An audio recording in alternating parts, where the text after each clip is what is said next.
My name is Rod Van Blake, author of the Ancient Illumination series as well as Yambani Chronicles, and we are welcoming back today Andrea Rose Washington. Hi guys.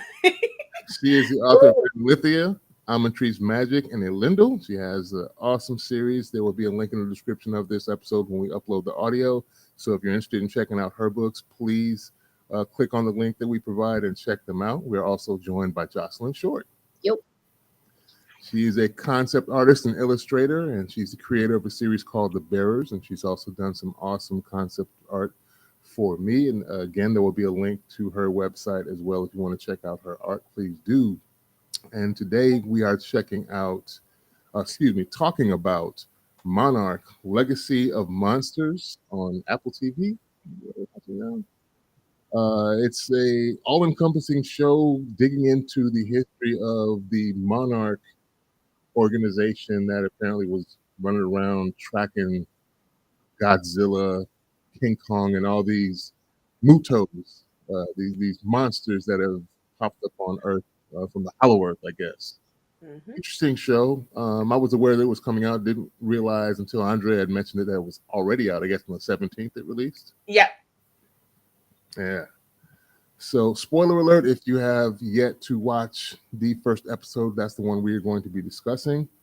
It starts out in 1973 on Skull Island.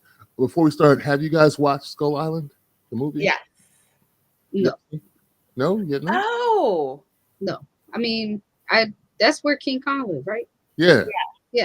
I saw King Kong. Okay. Okay. Did you see Godzilla vs. Kong? Yes. Okay. That was You still need to watch Skull Island though. okay. Yeah, you do. It's a good Because one. that's yeah. Okay. Homework. Yeah. Okay. It's on my list. And it ties very heavily into this. Got it. But then when I mentioned 1973, when they have the title screen pop up with Skull Island, I forget what his name is. I know he was on John Goodman. John Goodman. Yeah. He's like, you see a video of him, an OG video, and he's apologizing for taking something. We don't see exactly what it is. And then it opens up with him running through this jungle on Skull Island. I was like, why is my boy running towards the water? Like, whatever it is chasing you. And then we see later, like I said, spoilers, there's like this giant spider creature chasing him, and he's on a cliff, and he has this satchel with the monogram for Monarch on it. For whatever, I think he must have had like a baby or something in it. I don't know. We don't see what's in there. He looks behind him, tosses it in the water. But my thing, like, if you're on an island with all these monsters and creatures, I would think whatever's in the water could be just as bad as what's on in the land. So I don't see how that would be. I saw it as either way. He wasn't taking it off this island. That's what he thought. So it's like it's a better chance of it surviving going into the water because it was like a waterproof bag. Okay. Versus staying stuck on the island. Yeah. So it's like either way, I'm not taking it off. Let's hope it gets to civilization somehow. Yeah. I was thinking his survival and the fact that when a predator is chasing you, once you have cover, you have a better chance of surviving than running out in the open where it can plainly see you and it's obviously much faster than you are. Like, how is this dude going to survive? That's why I was like, I have a question. Why run towards water? And then it flashes forward to 2013 in the Sea of Japan, and we see, I guess, the same satchel washes in with the fishermen in the Sea of Japan that pull up, catch a fish, and he sees this satchel, and then he tosses it to the side. And obviously, I was quite, in my first, I was like, is that the same satchel? And I'm like, yeah, that's the same satchel. It's dirty now, though. Yeah, it's dirty. And then we flash forward to a young Japanese lady getting on a plane back to Tokyo. So now we're in Tokyo 2015, and they walk through. When she lands, she immediately goes to stand up, and the guy next to her says, no, we have to wait. And this is the illusion of protection that they got getting sprayed down with some spray is supposed to stop parasites, I guess, from growing. And how that's going to stop another monster invasion, I don't know. I thought it was a COVID thing at first. That's the first thing my brain went to. I was like, wait, no, this happens before that. Yeah. And then I thought this was hilarious. I see the Godzilla evacuation signs, like pointing down the thing, the big yellow and green. I'm like, that's hilarious. Like, that's not going to do anything with these things. Like, what do you even do? Like, I commend the society for trying to, like, implement infrastructure Yeah. to not even offset, like, Godzilla attack, Yeah. but just, like, to try to instill a sense of safety. Yeah. But, like, what do you do? Like, be for real. Like, Yeah. Kaiju. It's like one of those things where it's like a placebo because nowhere is safe. Like being above ground, being on land is Mhm. not safe because if he knocks down a building, you're gone. Yep. But then at the same time, being underground, if things collapse, Yeah, you're in or under there. step on the wrong spot, like it's still Y'all gotta leave. Like, y'all mashed potatoes. yeah. Yeah. So we're in Tokyo 2015. Also, did you guys see the 2015 Godzilla film? Did I? Yeah, all of them, everything that is for this, You've seen? I've seen. Yes, Okay. everything that has Monarch in it. This In this to universe, me, I've seen. This to me was a good mix of it all because the complaint about the 2015 film was they had all this familial drama that was the mainstay, and they like it was a lot of buildup, and they didn't show you Godzilla to the very end of the movie, and some people were kind of disappointed that they got dragged along. Only in it for like 11 minutes. Yeah. Hey, Janae. Yeah, so this one I think was a good mix because we start out seeing creatures and kind of the human element with Jonathan Goodman's character, and then immediately jump into to creatures, getting to actually see them, and then we get more, as we'll talk about in a little bit, some familial drama. It was funny how they had the taxi cab driver trying to explain things and saying San Francisco CGI. was a hoax and CGI, and by the way, just like us, I got a podcast. It's like everybody's got a podcast. It was hilarious. But she So, was yeah. there, but it was CGI. Yeah. I know. I was like, can you imagine? Like, if you survived a literal catastrophe, and then someone's like, it was a hoax. Yeah. Like you smelt Godzilla. That's how close. Yeah. Like you like funky hot breath was saw on that you. little scab on his side from that little bullet. Like you saw all of it. It was But CGI. yeah, it was CGI. Yeah. Oh my god.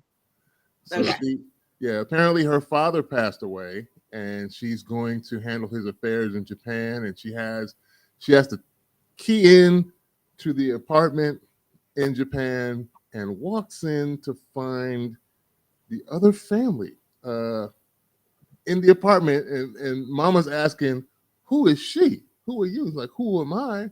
Who are you?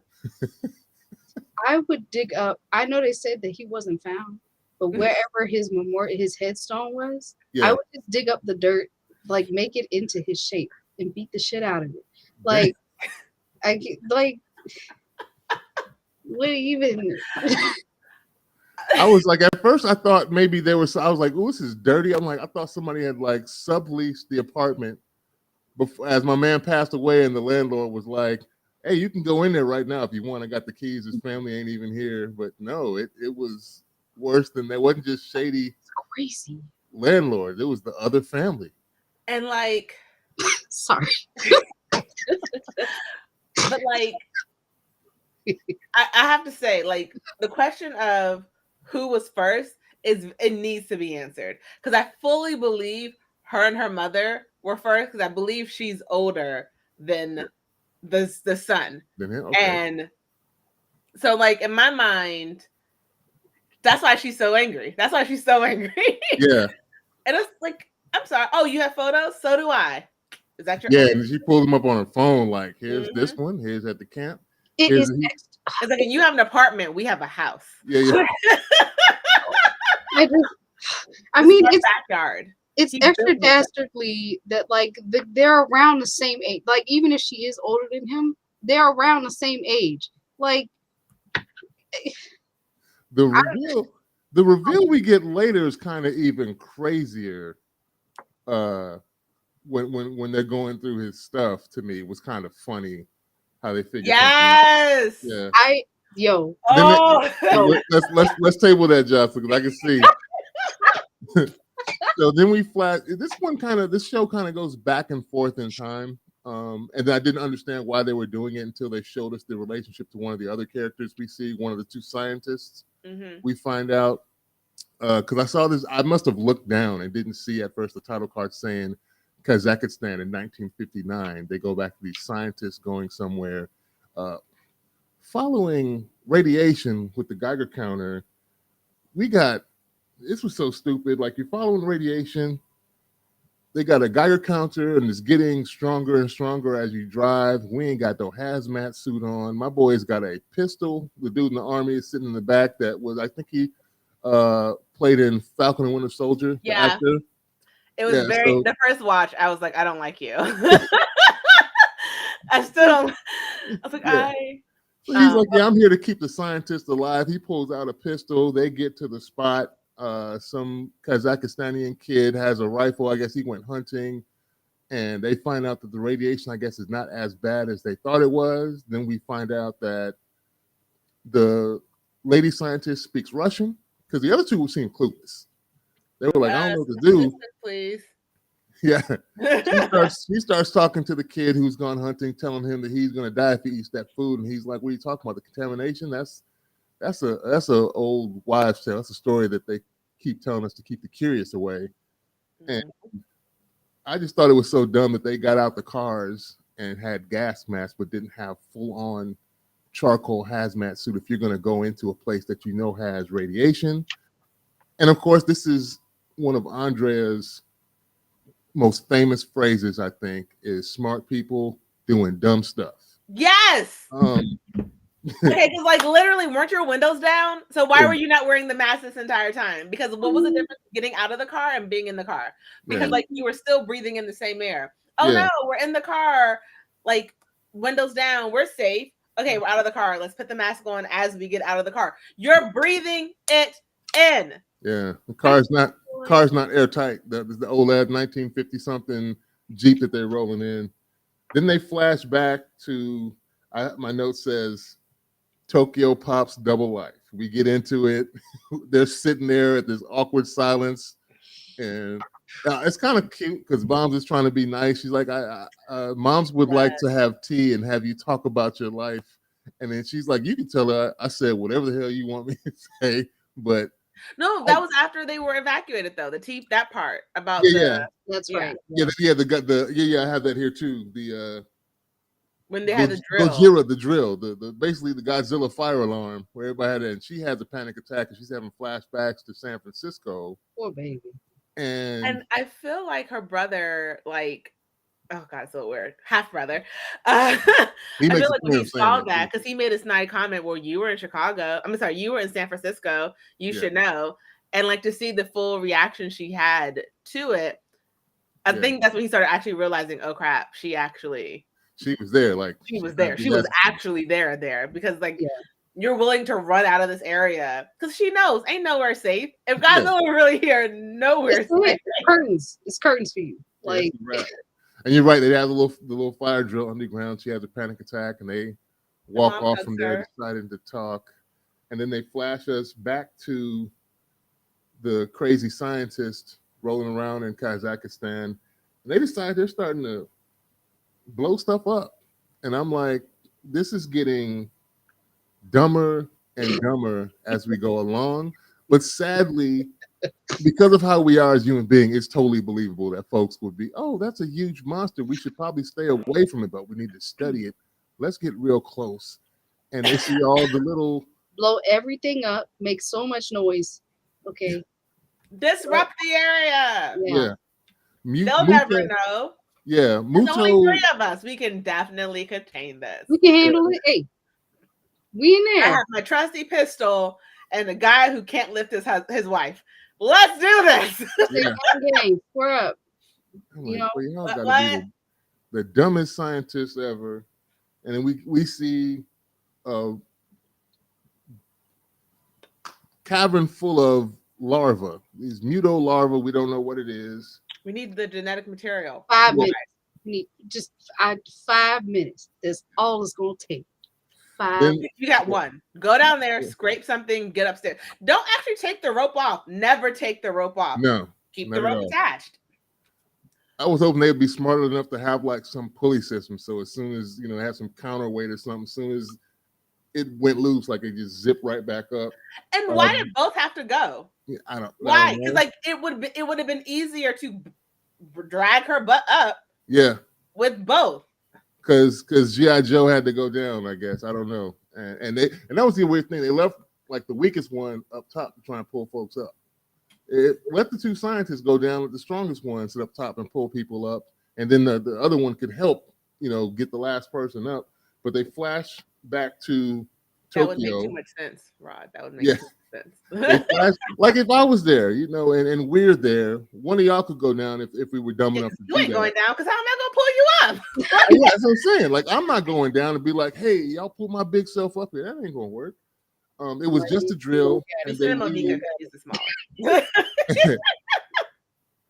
And then the brother is like, oh, since you think our father was so bad, let me show you something. And he leads her to this little office that he's got, and we see this little bat cave map, which we know is probably all the Muto sightings around the world that they've got. And both of them have plenty of attitude for each other, and she rips the map, and we find this safe behind her. And this is the part I was saying that was kind of crazy to me because he was very mindful of what he was doing, the father that passed away, because they're trying to guess what the passcode is. And he's like, what's your birthday? He's like, it doesn't matter. Like, give me a birthday, inputs it, not correct. She tries her birthday. That's not correct. What's your mother's birthday? Not correct. So I'm assuming, because we don't see, she tried to put in her mom's birthday, but then we see the thing go green. And he's like, how'd you do that? And she was like, basically, I took a piece of all of our birthdays. It was your birthday month, my birthday day, your mom's birthday month, and my mom's birthday day. Because I watched that scene like 3 times. I was like, what did you just say? A full villain. It was your month, my day, your mom's month, my mom's day. What do you even mean?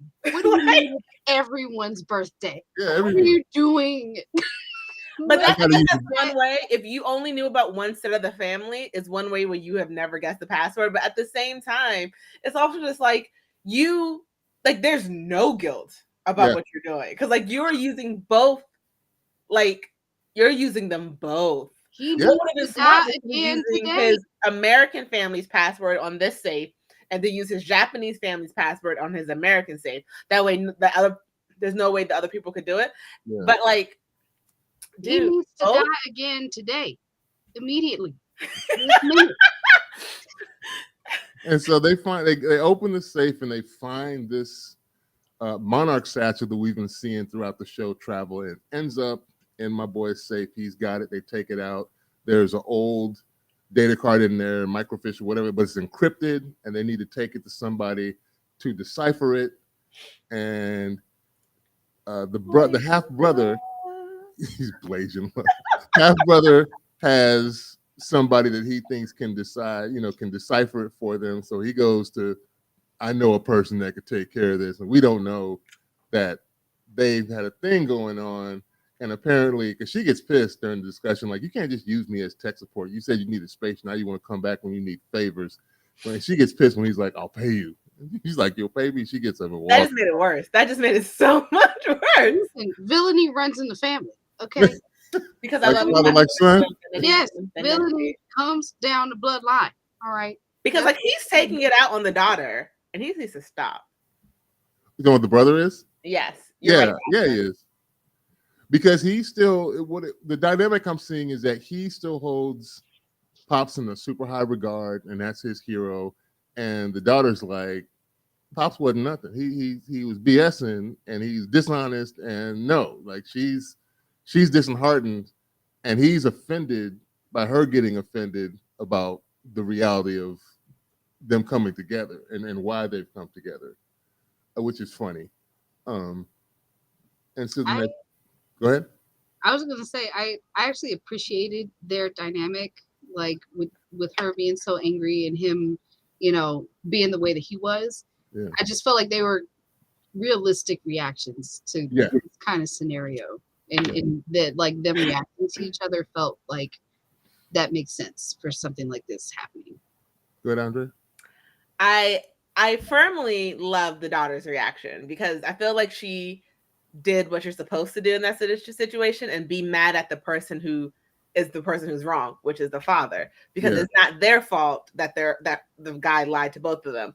The son, I feel like, and I think that's the difference between the son and daughter, is that the son is like, my father's my hero. He wouldn't have done this. You're lying. It's wrong. Yeah. And he's being angry at his sister, half sister, like it's her fault. But it's like, if she was here first, then you're at fault. Like, it's not her fault. Yeah. And I think that's like the difference in the son and daughter, because the daughter's like, no, dad was wrong. This is awful. And the son's like, I'm gonna protect my dad. Like, we can see that she was not a daddy's girl at the end of the day, and he was still a daddy's son. Daddy's boy. Even to the point where that's really the only reason he wants to do the research, is he's trying to catch her in a lie. Like, basically, if we get through this stuff and I can prove that she's not his daughter, because that's what he tells the sister that they run into to get to decipher the tape. He's like, if you just help me this one time, I'll leave you alone. But if this can prove that she's lying, and then right as he says that, she pops up like, is there something wrong? Kate's like, is everything okay? I already paid. Don't worry about the tab back there. I paid that. I just y'all wasn't gonna talk about. Yeah, y'all wasn't gonna talk about me behind my back and let me just sit at the table and wait for y'all to come back. I don't know what you thought that was gonna happen. So we love Place and Welsh. Come into infinity and infinity. Jocelyn, yeah. So yeah, well, they're arguing over stuff, and the brother finally asked her like to explain some more, and so we flash forward to San Francisco 2014. It says G-Day +5. So I guess this means Godzilla has been there for 5 days at this point, just mashing the 5 days post Godzilla. Yeah, that's what I'm saying. Yeah, so he's been there stomping around, and we see she's on a school bus full of kids trying to get them off the Golden Gate Bridge. No, that was G-Day. Yeah, but it said G-Day +5 before you see Godzilla. Oh, I did the +5 when she was at the camp. Yeah, that is at the camp. Oh. Yeah, and then her pop shows up with 2 bus passes. Hey, here, get these to your mama. There's 2 bus passes in the hotel in y'all room, and a car and a getaway, and some keys and some crunchy munch under the table. Just going to get that, and I'll be back. She's like, like the fact that he didn't see his wife, the fact that he didn't go see his wife, like, so that whole scene told me that the daughter knows something's going on. At that point, it wasn't maybe an affair or something, but she knew that he had whatever work he was doing. There was something, like, she knew something. She didn't know what it was, but she knew something was going on, because when she's like, what are you talking about? And he just gives her this look, and she's like, no. It's like she knows he's going to go do more work. She just doesn't know what that work is. Yeah. Daddy would get beat. I'm fighting you on sight. You're not about to leave me here for an undetermined amount of time with this trauma of you leaving forever. No. And not even speak to my mama. Like, right. No, let's fight. Let's fight right now. Square up. It's time. We're fighting, because what's going, like, what is that? Every time 30 years and you can't go see her. 30 years of marriage and you can't go see her. Yeah. We're fighting, and I'm winning. Like, I'm fighting dirty. Yeah. You're fighting fair and I'm gonna fight dirty. That's right. You see these rocks in this sack? Your face is on it. Like this. Square up, daddy. Okay? Right there. Just like that. Yeah. You don't get to do this stuff unscathed. Like, it's just, you can't. Yeah, so they flash forward again out of her flashback into kind of, I guess, 2015 or present day, and they're deciphering. She's starting to decode this tape that they found. Has a little hit, of course, because it was encrypted. And anytime some encryption gets broken, a hit is sent out to the Monarch company. So they're on to you now about somebody's siphoning through our stuff. We didn't get an IP address. We just got a local area. It's somewhere in Tokyo. So, they're going to be coming after you for this information because it was top secret and you wasn't supposed to be getting it. And they saw an overlay of the map when Half Brother was going through it. And then she points on, she's like, wait, stop. Who's that? And she sees somebody in this giant kaiju footprint. And apparently the scientist, the lady scientist, is Grandma. And the funny thing is, I thought it was kind of hilarious. I guess that's my dark humor. But the half brother says, "Oh yeah, she died when he was little." And you go to the next scene, they flash back to them, and we see that at the end of the episode, of course, the plan with the scientists going down in Kazakhstan did not go well. It was not a well thought out plan. The escape route was horrible. The idea to go down there in the first place, you see a bunch of glowing eggs. I'm with Army Dude in that instance. Hey, he didn't know what to do, but he knew it was a bad idea to go down there. How about we call somebody for backup? And then the other dude's like, what are we even here for then? Like, bro, what are you here for? Why? When a himbo man marries a very smart woman, it just does not end well because we need brains, not just bronze, honey. And her husband wasn't even bronze, apparently. No, he was a himbo.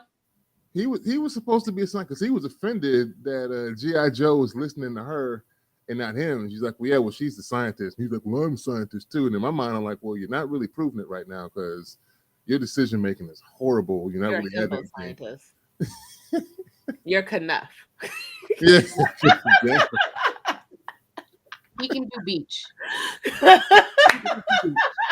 So that doesn't end well. The creche is awakened of these little crab larvae. We don't know what the hell they are. Baby gammas. I don't know what the heck they were. They shell lizard things start crawling out these eggs, and it's too much. Like you said, the weak one is trying to pull her up, and she's got a whole bunch of these little space roaches attaching themselves to her, and she's getting heavier and heavier. And my boy's trying to arm over arm. I don't think none of them made out of that thing, to be honest. So here's my thing. The moment you heard a weird sound come, I feel like the scientist was about to run, and the G.I. Joe held her for a second, and then it was run. It was no. The moment you hear a sound, you run at that point, and don't wait to see what's coming. Yeah. Oh no. She was pissing me off because she was talking about something. Oh, give me a minute. What do you mean a minute? What are you talking about? There is no more minute. Scoop it up. Whatever you got is gonna have to be good enough. Sorry. It's on your shoe. That's good enough. Let's go. We'll bag your shoe up top. Let's go. There should be some DNA. Just kick one. There shouldn't be DNA on the toast right there. Just let's roll. We can scrape some evidence off of that. Also, now I'm getting pissed off all over again because now I'm just y'all weren't prepared for nothing. Because my brain is okay, fire. Maybe you could if you're being swarmed by something, maybe you could set something on fire so that they break off you. Maybe no one had a lighter, no one had a No, my boy just got his little 9mm gun with however many in the chamber. Bang, bang, bang. Yeah, he's shooting at a swarm of space roaches, and it's not. I don't know how many he hit, but it wasn't doing them because they were still swarming up. So I'm like, oh, this is not going to end well. And then the episode ends like, I'm like, well, I guess that's how Grandma ate it. But at the same time, that we must be getting another flashback with Grandma in order to see her standing in that footprint. Because if that's the end of her story, then I guess we're going to have to go back further. Also, who took that picture? How did they take the picture? I have so many questions, and I have to say before we go into a further discussion that I feel like both the Godzilla movie, the first Godzilla movie, and the second Godzilla movie would have worked better in a TV show format because I feel like they tried to do what the show is going to do and explain a lot of things in such a short amount of time that it's not going to work in a movie format. I feel like this show would never work in the movie format because there's too much information that has to be said. And after going back and I saw the Godzilla movie, the first one, and I was like, this is so boring for half of it that I feel like it should have been a TV show. So then they could have thrown in some bits of action here and there versus drawing it out for a movie that was okay, was good, but didn't have Godzilla in it every single second like we were thinking it was going to be. And that's why I liked about this better, because it does sprinkle in some of the creature feature before you get to the people drama. It's not an hour and a half of people drama the entire time while they, give us a bunch of science and explanation and exposition, and you're just sitting there nodding off, going to sleep. And then the last 5 minutes, then they start tearing stuff up and they wake you back up, and then before you know it, it's over, and now you're angry. Yeah. Because I feel like out of the 3 movies that's in this universe, Skull Island, Godzilla, and King Kong versus Godzilla, only Skull Island was really truly like the movie format. Like we had like the issues with Samuel Jackson's character, but like his like one sort of kept you. It was long, but it kept you like in it the entire time. Yeah. But like the Godzilla movie and King Kong versus Godzilla, there were definite times where just like, what are we doing? Yeah. Where's this movie going? And I feel like this TV show is perfect because you can give all the exposition you want. You can give all the background and all the history that we need to understand what Monarch is. Yeah. But you're not rushing it into like a movie format. Like you can actually take your time, and I'm more invested in it because I know it's supposed to be a lot of history and backstory versus this isn't entertaining enough for 2 hours. Come on now, let's go. And they're allowing you to kind of piece it together as it goes with the flashbacks, and then kind of jump forward and you kind of see directly how it correlates and how everything is related to each other. So I think that can help with the viewer's understanding versus if you do it too sporadically. Mm-hmm. And you just have I have no idea what's going on, what this is, why these people are here. They lead you along well in this show. The action that we get, I do like. The cinematography is nice. Mm-hmm. The period kind of period pieces within the show, because we do flash back and forth through like 1959, 2013, 2014, 2015. And so that kind of informs you as to what and when you're what you're looking at. Because when they first went back to Kazakhstan, I think I looked down when they moved that. So I missed at first the year and the place. Mm-hmm. But then I saw the Kansas City Royals hat on old boy, and I was like, that's an old timey ass hat that he got on. I'm like, they must have. Can tell that from sports, huh? Yeah. I was like, what is it? And then they moved outside of the vehicle. Then I saw the vehicles. I'm like, it's like something off a MASH. I'm like, this look old. Like, okay.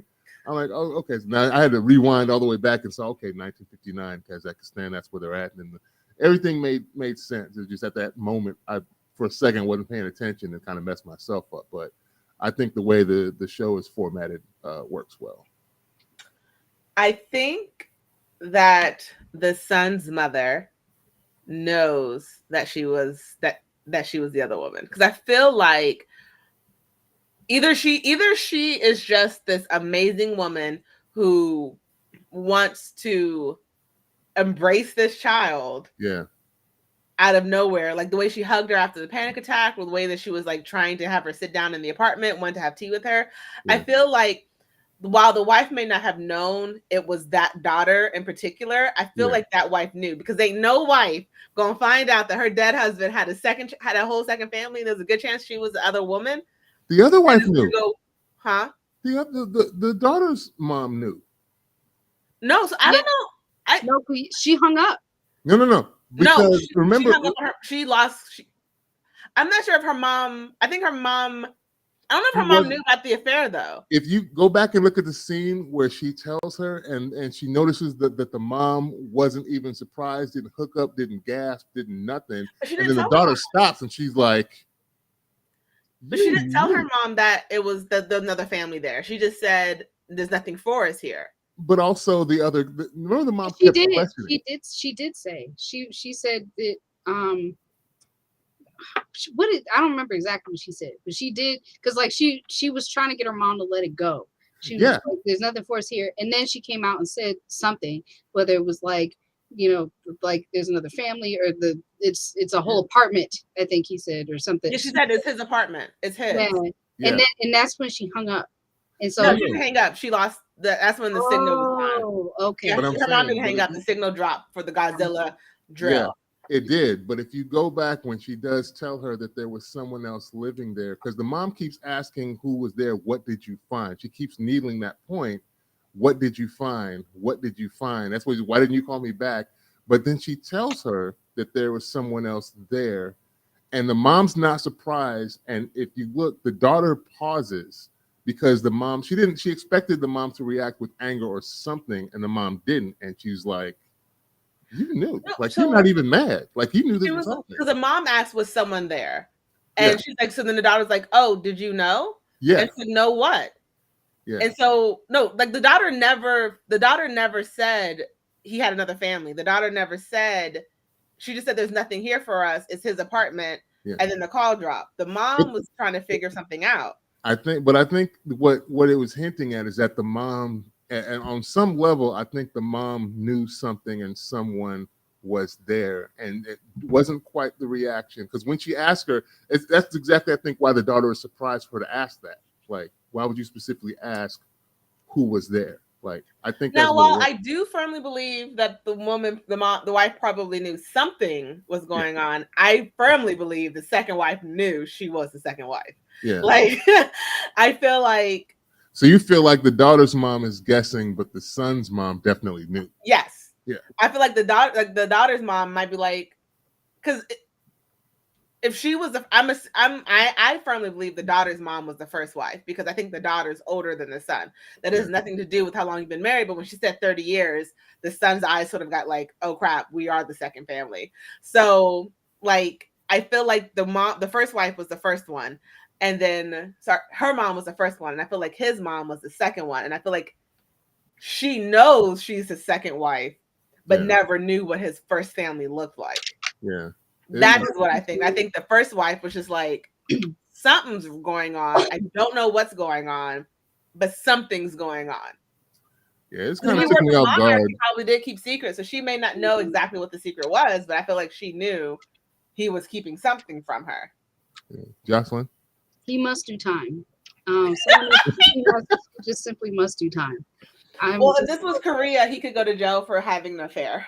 I mean, he's already dead, so ain't no time. He need to be brought back at this time. Though. At that time, that's not good enough. He got to leave. He got to come back. All right. He need to get fought, and he needs to do time. And then I also feel like I'm about to be mad at everybody. I feel like I'm about to be mad at every adult involved, because if her mom knew, or not her mom, but the boy's mom, the boy's mom, if she knew, I'm angry all over again. All right. And then, because what is happening? So do you think the father's dead? I don't think he's dead, because they said his bush plane went down. Yeah, I hope he's not. I hope he's not. I think he's not, but I also don't think he's dead either. Or he could get fought. Yeah, that'd be hilarious, because I think they're good. That's a trope. They're gonna bring him. He's not. I don't think he's good. He's missing. Maybe he's in the upside down in the whatever that the like inner Earth, the wormhole into the hollow Earth. Maybe he's stuck somewhere in hollow Earth, and now he's gonna come back. We'll find out he's there, and he's like, my family, like both. I want the siblings to have a relationship. I want a friendship. I want them to have a nice sibling relationship, because I feel like the way they're both reacting, even though I feel like her reaction is correct and his is like misguided, they are reacting similar to each other. So I feel like they could be a lot alike. And also, I really like the fact that she didn't tell them that she spoke Japanese. Yeah, it was hilarious. At the same time, why would you assume she couldn't? Right. Like, why would you assume she couldn't? He told her. Yeah, she told him too. I never said that. I never said I couldn't. I just let y'all. It's also crazy because like she came here by herself. You could assume that maybe she could speak it. Like your shared father spoke it apparently. So why would he not teach his daughter it? And she wasn't reacting. She never looked confused when they were speaking in Japanese. And so in the beginning, I was like, she knows what they're saying. Like she knows exactly what they're saying, because she never looked confused. She just sort of looked angry and like upset and uncomfortable, but she never looked confused. And I like how she sort of flipped. I never said that. was when she thought he was an engineer, but really he was like an artist or something. Yeah. You were an engineer. He's like, I never said that. You did. So I like how she flipped it right back on him. I never said I couldn't speak Japanese. But also, why would you assume she couldn't? Like, that was a dumb assumption to assume she couldn't. Stop talking about people. You never know what languages they be speaking. Yeah, he probably thought she was a typical average American who only speaks English, and she probably grew up in America and didn't understand. But even he still thinks that's not his daughter, his sister though. That's his whole thing. Like, you ain't one of us, basically. That's his whole thing. That boy is in deep denial because why would she That have black a woman's gonna set whole him straight, though. key to this apartment? She showed pictures. She had whole pictures of her childhood with him in it. Like, that boy is going through it. Okay. Yeah, it's gonna be fun. I want to see his reaction when he finally has to come to terms that indeed is my half sister. Ain't no bones about it. I really hope I hope the dad does reveal himself, like you said, Brian. Like, he just come out, oh, my family in the corner. My families. Because like, even when she told the story about him having like the poison ivy and all the red bumps, like the look on his face, the son's face was like, crap, I do know. Like, he did have that. Like, that did happen. Like, he did have like poison ivy at one point. So like, he knows. Logically, he knows. Emotionally, he's not ready to believe his father could do that. Yeah.